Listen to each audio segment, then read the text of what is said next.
Alhamdulillah, we praise Allah subhanahu wa ta'ala who created the Жанды жансыздың барын жаратқан Аллахқа мақтауларды айтабыз.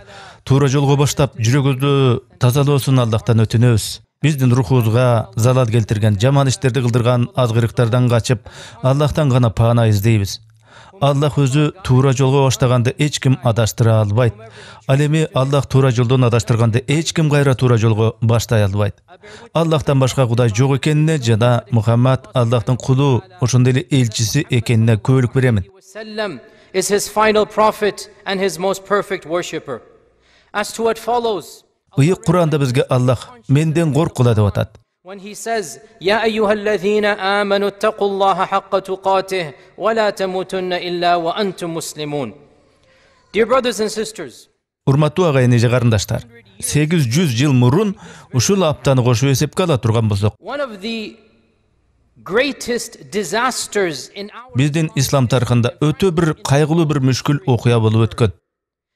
Ачык айтканда дүйнөлүк тарыхта бараандуу бир изи бар окуя болгон. Ал окуя монголдордун мусулман жергесине бастырып кирген баскынчылыгы, чапкыны. Бүгүнкү баянда мен ошол тарыхтан алчу өтө маанилүү сабагыбыз тууралуу айтып берсем деп турам. Биздин үммөтүбүздүн тарыхындагы аябай маанилүү эпизоддорду биле жүрүүбүз өтө зарыл. Ал тарыхый окуя мусулман үммөтүндө гана эмес, дүйнөлүк тарыхта дагы бурулуш кылды. Ошол караңгы доордон өзүбүзгө өрнөк сабак алуубуз керек. from that dark era. The invasion of Chengiz Khan Чыңгыз хандын чапкыны, баскынчылыгы. Бул дүйнө тарыхындагы өтө бир эч ким күтпөгөн чоң окуя болду. Эч ким ошондой болот деп ойлогон эмес. Анткени Чыңгыз хандын мекени болгон монгол жергеси артта калган, бири-бири менен такай согушуп тытышып турган баскынчы монгол урууларынын бир ынтымаксыз аймагы болчу. Андай калктарды биз чөлдө жашаган бедуиндер демекпиз. Алар ар убак бири-бирин басып алып, же бир тутунган дини жок, же маданияты жок, же жазуусу жок караңгы эл болушкан. Түгүл өз тилинде жазар тамгасы да болгон эмес. Бирок Аллахтын амири менен ошол чачкын ынтымаксыз монгол урууларынан чыккан Чыңгыз хан деген бир киши чачыранды уруулардын башын бириктирип, бир муштумга бир желектин түбүнө бириктире алган. Биз мына Монголия деп атаган чөлкөмдө ошол аймактагы 100 000 деген адамдар бир империяга, бир каганатка башын бириктире алган учур. Чыңгыз хан династиясы деген өлкө тарыхында алгачкы ирет болгон ишке ашкан учур эле.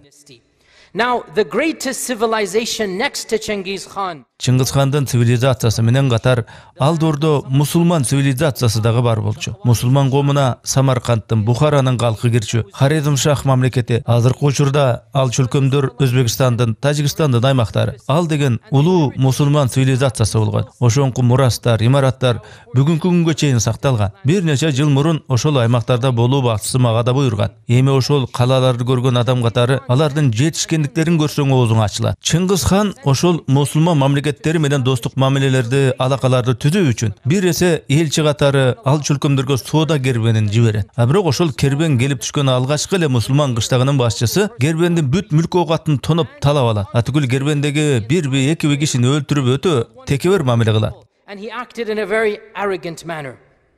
So Chengiz Khan sent Ошондон кийин Чыңгыз хан ал мамлекеттин башчысына, мындайча айтканда, султанга атайы элчи жиберет. Жөн эле соодагерлер эмес. Султан Мухаммад Хорезмшахка атайын элчи жиберет. Ал кезде султан дегендин статусу кичи халифтик даражага тете экенин түшүнүп алсак. Ал доордо бирдиктүү бир халифат жок эле. Көп мезгилдер бою халиф деген тек бир символикалык эле кызмат болгон. Халифаттын доорунда ири династиялар тек бир символикалык эле вазифаны аткарышкан. Халиф болгон, бирок ал династиялар бар чөлкөмдүн бир үстүрт башчысы болчу. Хорезмшахтардын династиясы бөлөкчө эле. Билеми кичик халифат болчу. Ал өзүнө өзү бий, өзүнө өзү эйлик кылчу. Чыңгыз хан ал халифатка элчи жөнөтөт. Момундай кат менен: "Сенин бир кала башчың биздин кербенди мынтиптир, тигинтиптир. Бир мамлекеттин экинчи мамлекетке кайрылуусу иретинде мен сага кайрылып атам. Биздин кишилерди өлтүрткөн ошол айыл башчысын жоопко тартсаң, ал эми өлгөн адамдардын кунун бизге төлөп берсеңер, жана талап тоноп алган кербенибизге тийиштүү оокат мүлк товарларды бизге кайтарсаңар" деген мазмундагы кат эле. Кайсы бир себептер менен султан Мухаммад Хорезмшах монголдордон барган элчилерди өлтүртүп салат. Негизи дүйнөлүк макулдашуулардын шарты боюнча элчилер корголушу керек. Элчилерди өлтүрбөө керек деген бекем эреже биздин шариятыбызда дагы бар. Элчилерге залал кылынбашы керек. Бирок реалдуулук ошондой экен, эл башкарган кээ-бир төбөлдөр кээде элчилерди деле өлтүрүп өзүнүн текеберлигин көргөзчү. Ким билет, балким Мухаммад Хорезмшах мага тигент, мен дегенде ким экен ал? Эмне болгон монгол династиясы, эмне болгон империя,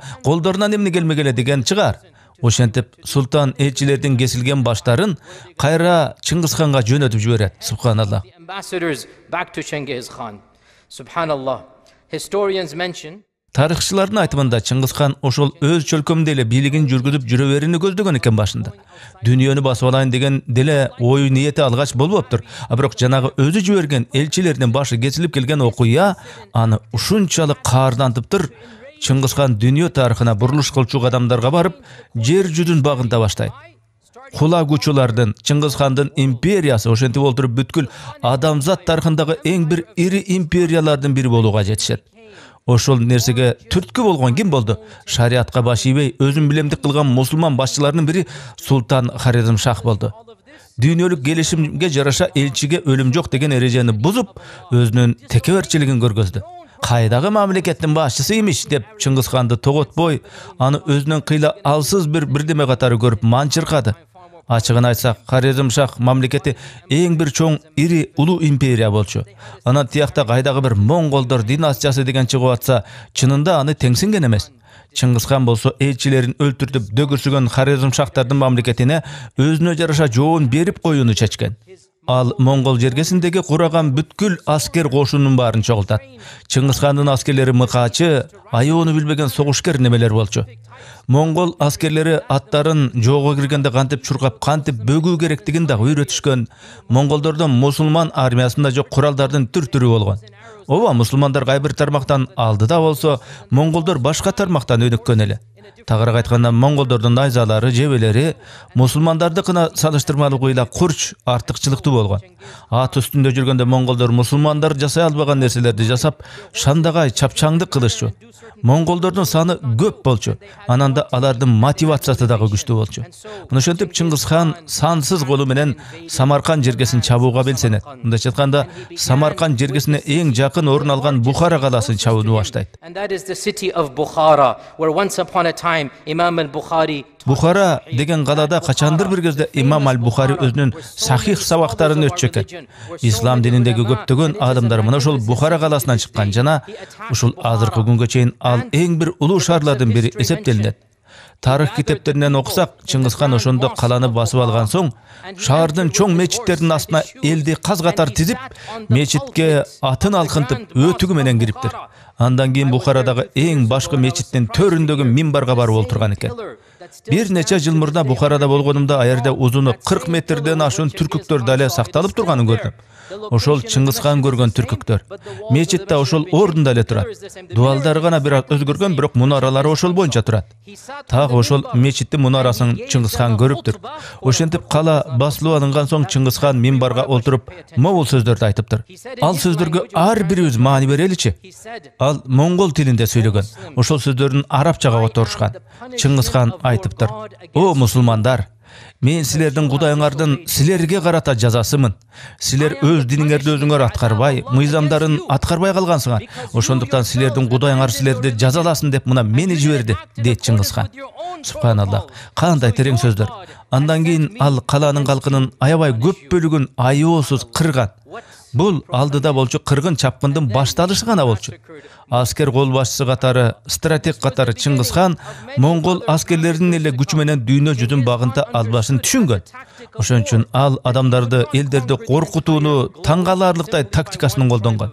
Адамдардын жүрөгүн түшүрүп коркутууну, аң сезимине сиңдирүү ыкмасын ыңгайлуу колдонгон кол башчылардын алгачкысы Чыңгызхан болду. Коркутуп сесте алуу, адамдын үчүн алуу анык терроризм. Муну Чыңгызхан даана түшүнгөн. Чыңгызхан жайбаракат жашоодо жакшы мүнөз киши болгонун, кичине балдарды эркелетип, жана башка ушул сыяктуу нерселерди жакшы көргөнүн тарыхчылар жазышкан. Бирок тарыхта ал эң канкор, мыкаачы кол башчы, лидер катары калды. Ал согушта аеосуз мыкаачылык тактиканы мусулмандарга каршы колдонгон. Ал бүтүндөй каланы жок кылуу боюнча тактиканы колдонуп, каланы басып алган соң, элин бүт кырып, анан ошол шаар тургундарынын башын кестирип, башка бир жерге алардын баш сөөктөрүнөн кадимкидей пирамидаларды курдурткан. Анын ырайымсыз ыкмасы мына ошондой болгон. Мунун кандай мааниси бар эле?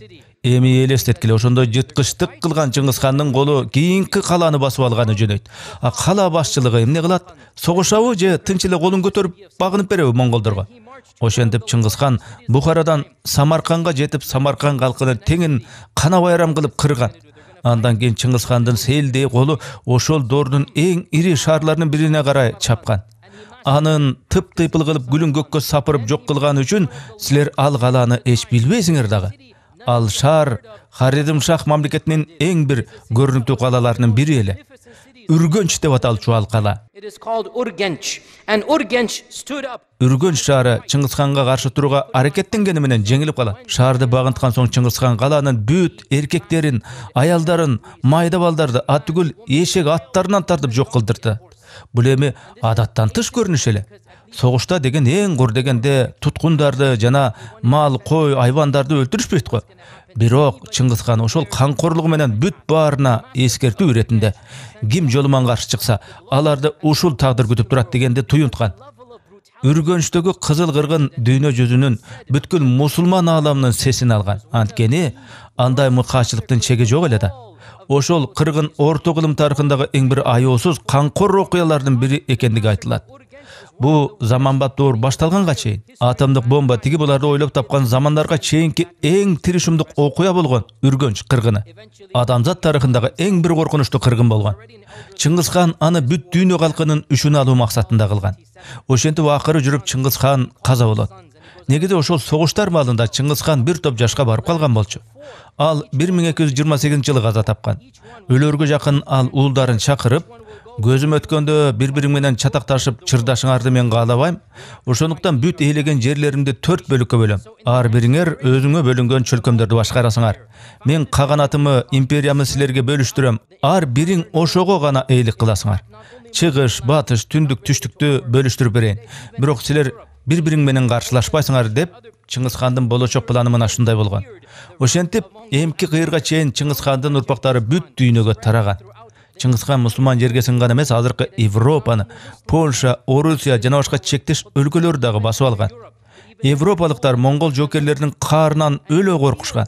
1251-жылы Чыңгызхандын неберелеринин бири Муңги-хан хан көтөрүлөт. One of the grandsons of Chengiz Khan, Mongke, was made the great Khan. And Mongke decided. Ал ошолдордогу эң бир төбөсү көрүнгөн улуу мамлекет Аббасид халифаты менен чабышууну чечет. Ошол дордо эң бир бараандуу дүйнөлүк күчтүү мамлекет деп биздин Аббасид мамлекети өзү эсептелинген. Азыркыдай Лондон, Рим деген чоң мамлекеттердин ыты-жыты жок эле ал кезде. Лондондо 10.000 киши жашаса, Багдадта 1 миллион киши жашачу. Лондондо бир да университет жок кезде, Багдадта ар бир кадам сайын мектеп, медреселер, университеттер болгон. Лондондо китеп дүкөнү же китепкана жок кезде, Багдадта дүйнө жүзүндөгү эң чоң китепкана болгон. Ошентип Мунге Аббасид халифатын чаап алмак болот. Бир сөз менен айтканда, ал монголдордун эң көп сандаган кошуунун түзүп согуштук жортуул кылат. Мезгилдин өтүшү менен 1258-жылы бир нече салгылаштардан кийин монгол колу ошол замандагы эң бир ири кала Багдадты курчайт. Ошентип акыры ал каланы ээлешет. Conquered Baghdad, and when they conquered Baghdad, what will make you understand? Эми элестете бергиле, монголдор Багдадты ээлеп эле тим болушкан эмес. Болжол эсеп боюнча монгол чапкынынын кесепеттеринен Багдадда миллионго жакын. Might have been up to 1 million. At the very least, 500,000. Бир болгондо 500 миллион адам кырылып өлтүрүлгөн. Эми ал убакта ким статистикалап отурду дейсиңер? Ойлоп көргүлөчү. Ошол 500 миллиондой адам биринин артынан экинчиси өлтүрүлүп атканы. Атом бомбасы менен жалп эткизип бир жок кылышкан эмес. 1,5 миллион адамды кылычтап, кылыч менен өлтүрүшкөн. Эркектерди, аялдарды, майда бала чаканы. Монгол империясынын башчысы Чыңгызхандын небереси Мунке, Чыңгызхандын дагы бир небереси, иниси Хулагуну мусулман жергесине аттанган сансыз кошунга башчы кылып жиберген. Хулагу 1258-жылдан тартып Багдадтын бараандуу атагын, даңкын ошону менен тыптыйпыл кылып өчүргөн. Ошондон тартып Багдадтын баягы атагы, даңкы эч качан кайрылып келген эмес. Аббасид халифаты заматта тарыхтан аты жыты өчкөн. Эң бир кубаттуу империя эле. Харун ар-Рашиддин жергеси. Мына кандай кала эле Багдад. Миң бир түн чыгармасынын мекени. Дүйнө жүзүндөгү эң ири мектеп, университет, китепканалардын ошогу болгон Багдад заматта түбө орду менен жоголгон. Бир да кыбыр эткен жан калбайт. Кала кайра жанданып, кайра тирилиш үчүн бир кылымдан ашуун мезгил талап кылынган. Кыргын 1 миллионго жакын адамды жалмаган. Монгол аскерлеринде, монголдордо дин жок эле. Алар китептерди жакшы көрүшкөн эмес. Китептерди бир кара магиянын булагы деп билишкен. Кантип эле китепти окуп туруп, ошол китептеги тамгалардан башка адамдын оюн билип коюуга болсун деп күмөнсүшкөн. Айтор китепти жек көрүшкөн. Китеп аттуу нерсени кыртышы сүйгөн эмес. Ошондуктан монгол жокерлери Багдадтагы канчалаган китептердин, кол жазмалардын баарын жок кылууну чечишкен. Болбосо ал китептерден канчалаган баалуу сабактарды алар элек. Монголдор ал чоң китепканалардагы жык-жык китептердин бирин койбой Ефрат дарыясына ташташкан. Тарыхчылардын жазганына караганда, дарыяга ташталган китептердин кара сыясынан суу бир ай бою капкара түскө боелуп турган дешет. It is said that for months the river was black and dark because of the ink of the books that have forever been lost. That wasn't the end of Hulagu Khan's conquest. Бул Хулагу хандын баскынчылыгынын кесепетинен болгон окуя. Андан кийин анын аскерлери Шам жергесине бет алып, Дамаскты курчап, андан ары жортууну улашкан. Ошолдордогу тарыхчылардын жазгандарын окусаңыз, мисалы Ибн Асаки жана башка тарыхчы аалымдардын эскерүүсүндө мусулмандар кезде чын эле кыямат келди. Булар деген Яжуж Мажужтар деп ойлошуптур. Мындай кызыл кыргын кайдан кантип келе калды? Бул чын эле Яжуж Мажужтар дептир ошол доордо бирөө. Артка кайтып бармай жок. Халифат талкаланды. Монголдорго каяша кылчу, каршылык көргөзчү баягы династия жок. Эми кантип аман калабыз дешип, үмүтсүздүк сезимдер өкүм сүргөн. Бүт жер жүзүн коркунучу үрккөн сезим курчап алат. Анан эмне болот?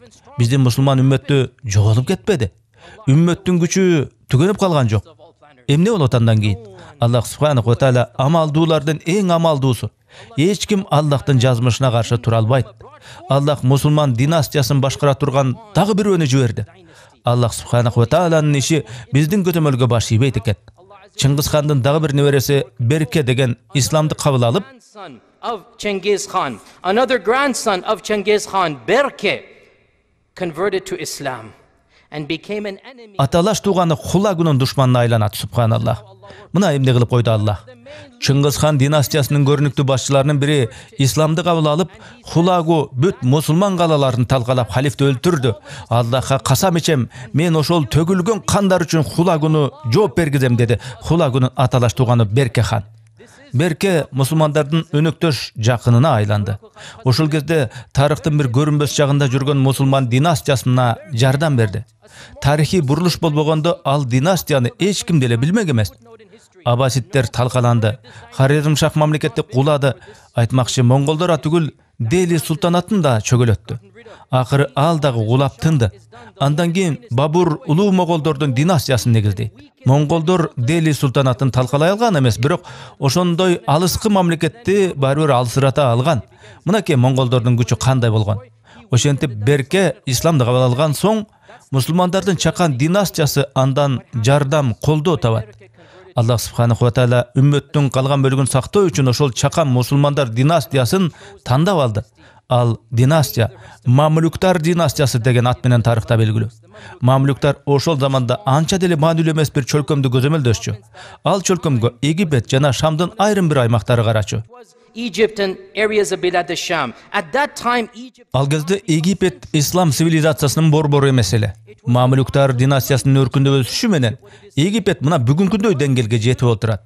Ошентип Чингиз хандын небереси Берке хандын колдоосу менен Мамлюктар баш көтөрүп, монгол аскерлери менен чабышкан. Анан ошол кезде 1260-жылдын сентябрында Мамлюктар менен монголдордун ортосунда айыгышкан тарыхый салгылаш болот. Муну ар бир мусулман билүүгө тийиш. Себеби ал согуш мусулман тарыхында эле эмес, дүйнөлүк тарыхта салмагы бар окуя болуп калды. ал Айн Жалуттагы салгылаш. Ошол айгышкан салгылашта эзели жеңилбес монголдор алгачкы ирет ташталганы чыккан. Монголдорду жеңүү мүмкүн эмес деген түшүнүк бар эле. Ком ичинде монголдор бул адам дагы эмес, адамдан бөлөк жандар деп шыбыр күбүр кылышчу. Болбосо монголдор ээлеген аймактардын көлөмү адамдын акылына сыйчу эмес. Ошон үчүн монголдор адамдан башка жандар, алар жырткычтар, аларды жеңүү мүмкүн эмес деген түшүнүк болор эле. Бирок мамлюктар монголдор менен салгылашты жана Аллахтын амры менен алардын мизин майтарышты. Кулачы Палестинага чейин жетип калган Хулагу хандын аскер кошуну болуп көрбөгөндөй кыйрап бүлүндү. Айн Жалуттагы чабышта мына ушундай окуя болду. Ошол кармаштан кийин мусулман коому акырындап өмгөгөн өйдө көтөрүүгө өттү. Мамлюктар халифтин мураскерлеринин бирин таап алып келип, аны көмүскө халиф кылып дайындашып, ошондон кийин мамлюктар алдыда 300 жыл башкарышкан. Мындай айтканда Осмон халифаты аларды талкалаганга чейин. Калганы эми тарых. Баса тарых окуп аткан студенттер жана согуштук тарыхты окуп жаткан студенттер биле жүрсө ашыкча болбос, ушул согушта алгачкы жолу түтөтмө октары, порох колдонулган. Мусулмандар алгачкы ирет түтөтмө жардыргыч колдоно баштайт. Мурда мусулмандар башка элдерден өзүбүзгө бирдеме алуу жагыбыз өнүккөн эле. Азыр башкалардын артыкчылыктарын алуудан коркуп турабыз. Анткени өтө тар ойлонобуз. Илгерки доорлордо мусулмандар башка цивилизациянын артык жактарын колдонууга умтулушчу. Ошон үчүн кезде жанагы согушта мусулмандар алгачкы ирет монгол жылкыларына каршы түтөтмө октарын колдонушкан. Айта кетели, түтөтмө октары курал катары эмес, тек аттарды үркүтүү үчүн колдонулган. Ал заманда жардыргыч дарыны мылтыкка же замбирекке салып дагы атса болору адамдардын акылына келе элек болчу. Аны ойлоп таап колдонууга мезгил келе эле. Бирок мусулмандар жардырма затты аттарды үркүтүү максатына колдонушкан жана ошол ыкма жеңиштин бир себеби да болуп берген. Ошентип мамлюктар акыры жүрүп династия катары белин бекемдеп, халифаттын борбору Каирге жылган. Ошол мезгилден тарта Каирдин жылдызы жанып, мамлюктар доорунда Египеттин интеллектуалдык өркүндөсү күч алат. Андан соң 1517 жылы халифат Осмон жергесине көчөт эмеспи? Эсиңерге салып кетсем, Чыңгызхан ээлеген жерлерин 4кө бөлгөн, анан бара жүрө ошол 4 башкаруунун 3-өсү исламды кабыл алышкан жана ислам динин монгол династиясы башкарып турган чөлкөмдөргө чейин таратышкан. Династиянын калган бөлүгү жоюлуп жок болгон. Аллах субханаху ва тааланын жазмыш тагдыры ошондой экен. Суротуулат. 800 жыл мурда болуп өткөн ошол окуялардан кандай сабак алабыз? Саубан радиаллаху анху пайгамбар саллаллаху алейхи ва салламдын мынтип айтканын баян кылат. Аллах астыма бу дүйнөнүн баарын жайып койду. Мен дүйнөнүн эң бир чыгыш бурчу менен батыш бурчун көрүп турдум.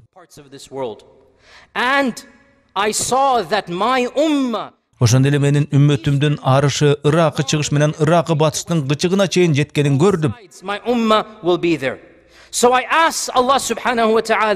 Ана мен Аллах субханаху ва таалага кайрылып, о Аллах, менин үммөтүмдү чума илдети менен кыйратпа.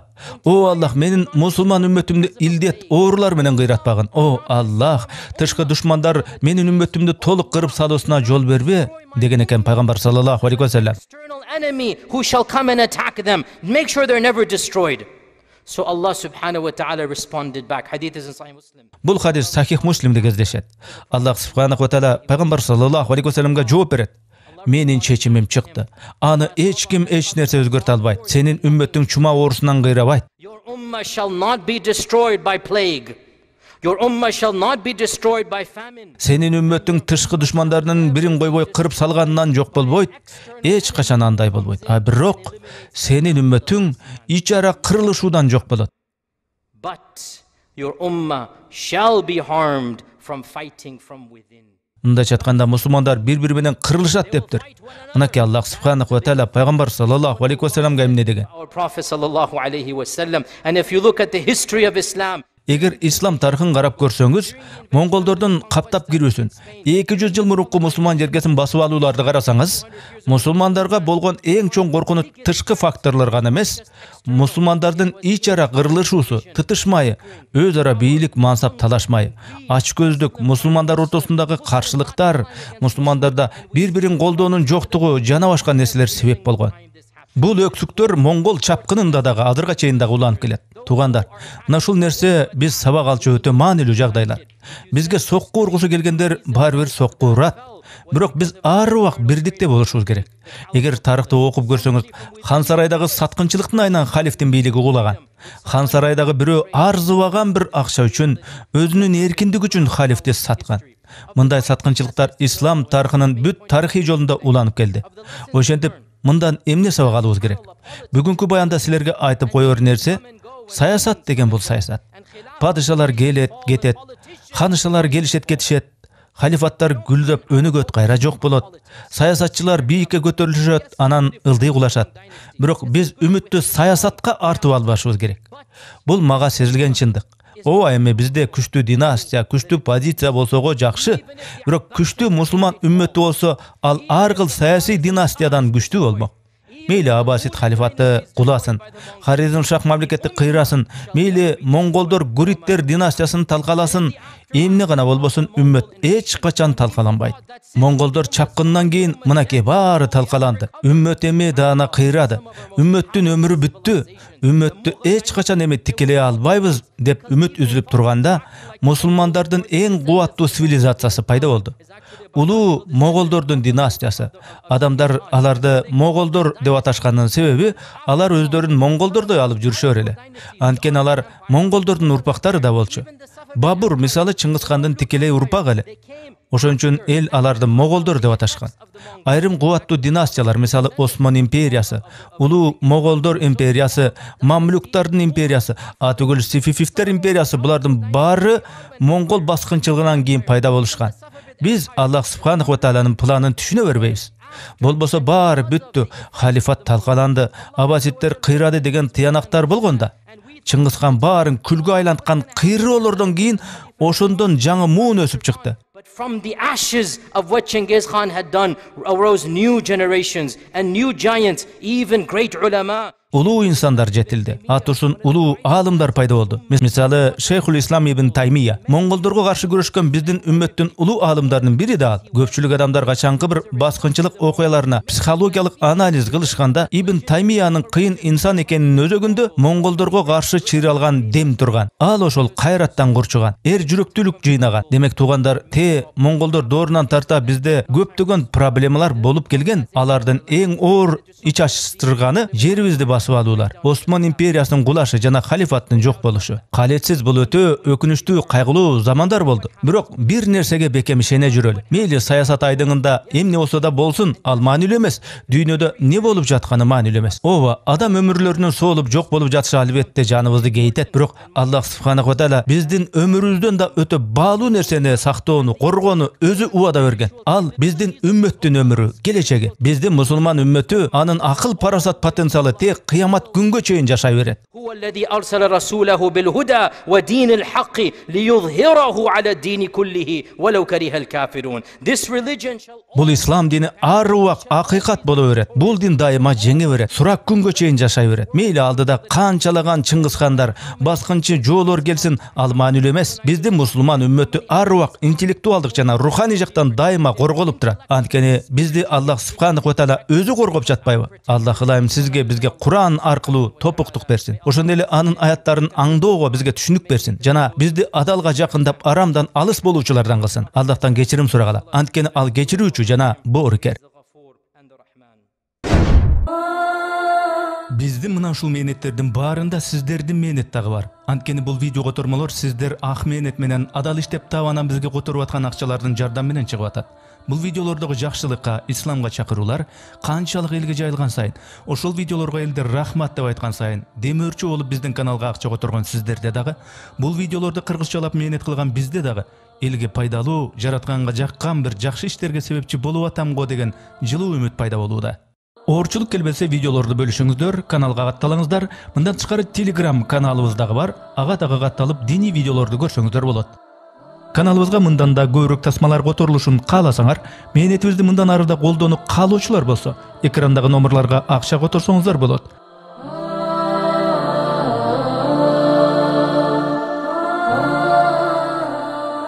Жараткан Аллах баарыбызды туура жолдон адаштырбасын. Барыңыздарды терең урматтоо менен Эрнис Кыяз.